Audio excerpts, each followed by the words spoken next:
Kishore. We Kishore.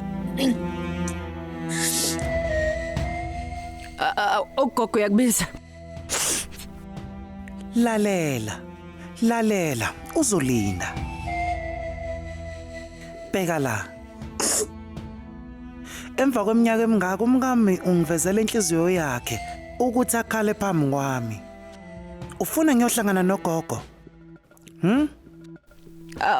Ungamlindisa ugogo, hamba uyombheka. Namanje awukakashintshi. Usafana nje nasekuqaleni.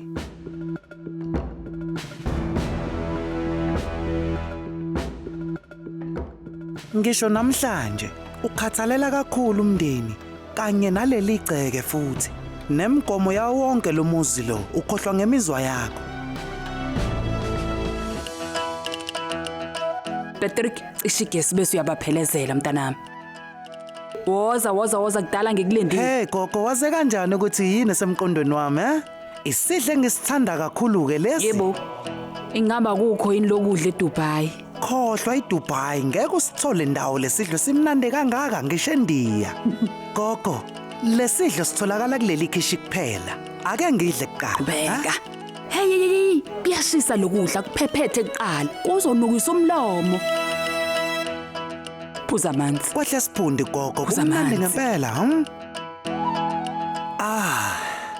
Gogo acontisa manje. Zewu. Gogo. Akuzwakala ukuthi yonke into ivuleka njengasekuqaleni ncamashi. Ngiqonda ukuthi ubaba uzophinda shade futhi manje. Yebo sithando sami. Uma ngabe Abraham iphinde washada futhi. Ngibona injabulo iphinde ibuye ebusweni bakhe lokho nje kuphele ngikulindile. Kuzokwenzeka. Lesifiso sofezeka. Futhi gogo, hayi nje lesifiso. Zonke ezinye izifiso zakho izofezeka.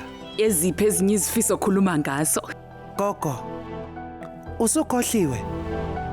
Kwakukhona isikhathi lapho ufisa njalo ukudlala khona nabazukulu bakho. Kodwa ezinye zezimo zenzakalile ezenza isifiso sakho singafezeki. Kodwa leso sifiso sakho singafezeki sasofezeka maduzana. Manje ke gogo usuzokwazi ukuthi udlale nendlalifa kaAbiram Jagida.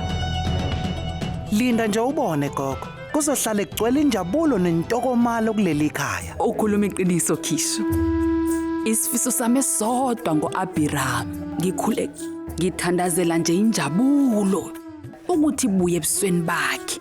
Umcabango wokudlala nje nabazukulu bama ufuna ukuphela emqondweni wami. uNkulunkulu benomusa omangalisayo. Unginikela ingithuba futhi elimangalisayo simakade. Uma sesiqede konke lokhu, ngizohamba ngiyobonga uNkulunkulu. Ngizohamba ngiyothandaza kuye. Ngicele lendlu beyiguguru. Ihla.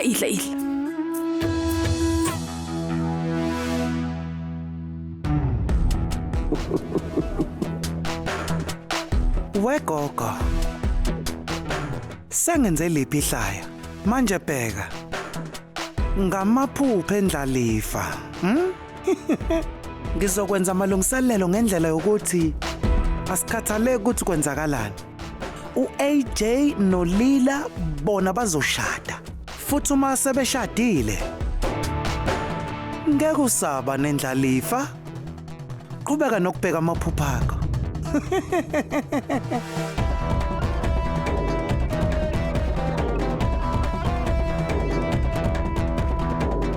Sawubona.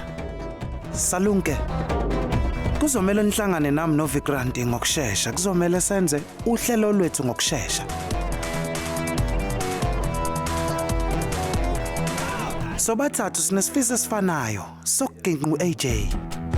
Ungumenza hlupheke futhi sibhubhisa udumo lwakhe. Ngale nhloso eyodwa sonke kuzomela sihlangane sisebenzisane.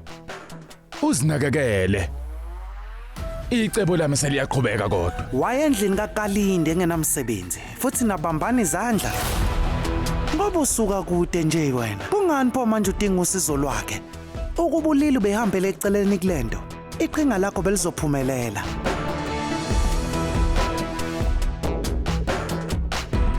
Ngokuseka lokulombono, udinga umuntu ovela emndenini kaAJ. ukuze avuse isiphithiphithi soda emshadweni. Udinga imvume yokufika lapha emcimbini. Futhi ngalokho uzolidinga usizo lwami. Kulungile. Esingakwenza nje ukuthi sibambisane. Kodwa ke angeke ngilandele imiyalelo yakho mina. Kulungile. Nyamalala. Ngizobona ukuthi iqinga lakho lizophumelela kanjani. Yini Salunke, ha? Ungilethela abantu abanjani? Lithini ke icebo lakho? Umshado kaAJ noLila. Ini? Ngifuna ukushadulela mina. Ingakho mina noVikranti sihlukanisa umshado kaLila noAJ. Salunke, manje uzokwenza njani? Uzohlala njalo semuva kwabanye abantu? NoVikranti naye ngabe ukuxhaphazile futhi wakubuyisela eceleni. Futhi ubungeke uzuqaphela. Ubona iqiniso lonke ngenxa yami wena. Mnumzane uVikranti. Salunke, hey Salunke, ehlisa umoya. Masifuna unqoba uAJ. uAJ noLila kuzomela ukuthi bashade. Iwona ke umgomo wethu. Lo mgomo wethu ukuthi uAJ noLila bashade.